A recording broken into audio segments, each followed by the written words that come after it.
Hi friends, இன்றைக்கி நம்ம கோதுமை பால் எடுத்து எப்படி நம்ம அல்வா பண்ணலான்றதை நம்ம சேனலில் பார்க்கலாம். ஃபஸ்ட்டு ஒரு டம்ளர் எடுத்துக்கோங்க. அதில் முழு கோதுமை இருக்குது இல்லையா, முழு கோதுமையை போட்டுக்கோங்க. உங்களுக்கு எத்தனை டம்ளர் வேணுமோ நீங்கள் அத்தனை டம்ளர் போட்டுருக்கலாம். நான் இன்றைக்கி கரெக்டாக 2 டம்ளர் எடுத்திருக்கேன். 2 டம்ளர் எடுத்து ஒரு பாத்திரத்தில் எடுத்து போட்டுக்கோங்க. போட்டுட்டு அதை நல்லா தண்ணியை ஊற்றி நல்லா வாஷ் பண்ணிக்கோங்க. 2-3 டைம் நல்லா களைஞ்சிக்கோங்க. களைஞ்சி அதில் குப்பை தூசிலாம் இருக்குது பார்த்தீங்களா, அதெல்லாம் நீங்கள் எடுத்துடலாம்.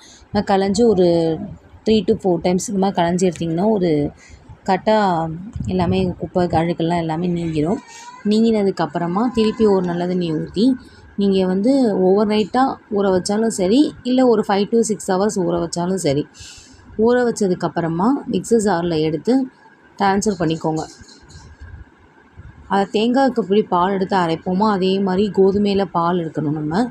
அதே மாதிரி 3 டைம் நம்ம பால் எடுக்க வேண்டாம். சும்மா ஒரு 2 டைம் பால் எடுத்து அதை ஃபில்ட்ரு பண்ணால் போதும். வடிகட்டிட்டு இதை நம்ம அல்வா பண்ண வேண்டியது தான்.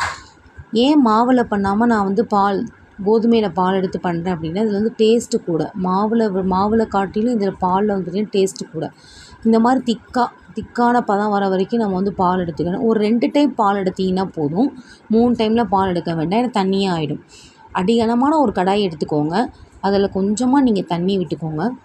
தண்ணி விட்டதுக்கப்புறமா நம்ம அரைச்சி வச்சுருந்தோம் இல்லையா, அந்த அரைச்சி வச்சுருந்ததை இது ஊற்றிக்கோங்க. ஏன் ஃபஸ்ட்டு நம்ம தண்ணி ஊற்றுறோம் அப்படின்னா, அப்போ தான் அடி பிடிக்காமல் இருக்கும். அதனால தண்ணி ஊற்றுறோம் நம்ம. இப்போ திக்கான பால் இப்போ ஊற்றும் போதே உங்களுக்கு தெரிஞ்சிருக்கும் எவ்வளோ திக்காக நான் அரைச்சிருக்கேன் அப்படின்னு சொல்லிட்டு. திக்காக அரைச்சதை ஊற்றிக்கோங்க. நல்லா ஊற்றிட்டு நல்லா கைவிடாமல் கிண்டிக்கிட்டே இருக்கணும். கிளறிக்கிட்டே இருக்கும்போது அடி பிடிக்கிற மாதிரி வரும். அடி பிடிக்க விடாமல் நம்ம கைவிடாமல் கிளறிக்கிட்டே இருக்கணும். அப்போ தான் ஒரு நல்ல பதத்துக்கு பாருங்கள், கட்டி கட்டியாக வருது பார்த்திங்களா, அந்த மாதிரி வடை விடாமல் நம்ம நல்லா கிண்டிக்கிட்டே இருக்கணும். இந்த மாதிரி கோதுமை மாவு பதத்துக்கு வர மாதிரி, கோதுமை திக்காக பிசைஞ்சு வச்சா எப்படி இருக்கும் அந்த மாதிரி இருக்கும். நான் 2 டம்ளர் இன்றைக்கி எடுத்திருக்கேன். 2 டம்ளருக்கு நான் 2 டம்ளர் சக்கரை போட்டிருக்கேன். நீங்கள் 1 டம்ளருக்கு 3/4 டம்ளர் சக்கரை போட்டாலே போதும். நான் கொஞ்சம் சுகர் நல்லா சாப்பிட்றதுனால 2 டம்ளராக போட்டிருக்கேன். நீங்கள் 1 டம்ளருக்கு 3/4 டம்ளர் போட்டாலே போதும். ஃபுட் கலர் வேணும்னா ஆட் பண்ணிக்கோங்க. நான் இன்றைக்கி ஆட் பண்ணியிருக்கேன். ஆட் பண்ணால் கொஞ்சம் கலரிஷாக தெரியுமே சொல்கிறதுக்காண்டி நான் ஆட் பண்ணியிருக்கேன். உங்களுக்கு தேவைன்னா ஆட் பண்ணிக்கோங்க, இல்லைன்னா இது ஆப்ஷனல் தான். அப்புறமா நெய்யை இன்னொரு பாத்திரத்தில் சூடு பண்ணிவிட்டு கொஞ்சம் கொஞ்சமாக அதில் ஆட் பண்ணிக்கோங்க. நமக்கு ஒட்டாமல் வரணும். இப்படி ஒன்றோட ஒன்று ஒட்டாமல் வரணும். உங்களுக்கு பாத்திரத்தில் கடாயிலே தெரியும், ஒட்டக்கூடாது. இந்த மாதிரி கொதித்து வரும்போது நெய்யை கொஞ்சம் கொஞ்சமாக ஊற்றி நம்ம கிளறிக்கிட்டே வரணும். கிளறிக்கிட்டே வந்திங்கன்னா இந்த பேனில் நம்ம அல்வா பண்ணுறது ஒன்றோட ஒன்று இந்த கடாயிலே ஒட்டக்கூடாது. இப்போ நான் கிளறும் போதே உங்களுக்கு நல்லா தெரியும், கடாயில் ஒட்டவே ஒட்டாதது. அந்த மாதிரி ஸ்டேஜுக்கு வரணும். அந்த அளவுக்கு நம்ம கைவிடாமல் கிளறிக்கிட்டே இருக்கணும். பார்த்திங்களா, இப்போ ஒட்டவே இல்லை. உங்களுக்கு அதை பார்த்தாலே தெரியும்.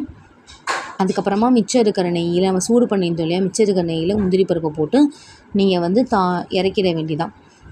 இறக்கிட்டு மிச்சம் எல்லாருக்கும் சர்வ் பண்ண வேண்டிதான். இது நான் கடையில் வாங்கிடலாம். கடையில் வாங்கினா ஹெல்த்தி கிடையாது. வீட்டில் செஞ்சால் குழந்தைங்களும் நல்லா விரும்பி சாப்பிடுவாங்க. ஸ்கூலுக்கு போயிட்டு வர குழந்தைங்களுக்கு எல்லாருமே நீங்கள் இந்த மாதிரி செஞ்சு கொடுத்தீங்கன்னா ரொம்ப ஹாப்பியாக ஃபீல் பண்ணுவாங்க. நீங்கள் இந்த மாதிரி செஞ்சு பாருங்கள். எப்படி இருக்குன்றதை கமெண்ட்டில் மறக்காமல் சொல்லுங்கள். இந்த வீடியோ பிடிச்சிருந்தால் லைக் பண்ணுங்கள், ஷேர் பண்ணுங்கள், கமெண்ட் பண்ணுங்கள். மறக்காமல் சப்ஸ்கிரைப் பண்ணுங்கள். இந்த மாதிரி யூஸ்ஃபுல்லான வீடியோவுக்கு நீங்கள் ஃபாலோ பண்ணிக்கோங்க. பாய். நெக்ஸ்ட் வீடியோவில் பார்க்கலாம்.